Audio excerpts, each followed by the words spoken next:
Ayaw na po pumasok sa eskwelahan ng isang grade 1 student sa Cebu City matapos po makaranas ng matinding takot sa kanyang teacher. Nilagyan daw kasi ng guro ng masking tape ang bibig ng bata na nagdulot po ng hirap sa kanyang paghinga.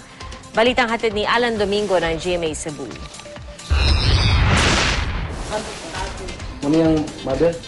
Bakas pa rin ang takot sa mukha ng grade 1 student na ito habang ikinukwento ang karanasan sa kamay ng kanyang guro sa isang paaralan dito sa Cebu City. Kwento ni Dodong, di niya tunay na pangalan. Nilagyan daw ng guro ng masking tape ang kanyang bibig dahil di siya nakikinig sa klase. At dahil natagpan din ng masking tape ang kanyang ilong, nahirapan daw huminga si Dodong. Iapil din ilong. Ha? Re, kotob. Nyawa ka kaginhawa. Wa. Niyon sa mangka pagkuha na to, hila ka. Wa ko nahilak. Hila. Wa. Dugay ikuha ni teacher. Dugay. Galit ang ina ni Dodong. May sakit sa puso ang kanyang anak at nabanggit na raw niya ito sa kanyang guro bago mangyari ang pagbusal ng bibig.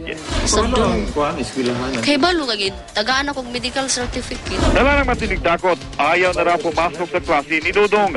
Kaya nagdesisyon na ang ina nitong sa susunod na pasukan na lang papasukin ang anak. Elisom sa akong pugson, kay naam siya kuan sa heart. Sinadya namin ang pamunuan ng paaralan kahapon pero wala raw opisyal na maaaring humarap sa amin. Sinisikap din ng GMA News na kuna ng pahayag ang nirereklamong guro. Pero hanggang ngayon, di pa namin alam ang kanyang kinaroroonan. Alan Domingo, GMA News.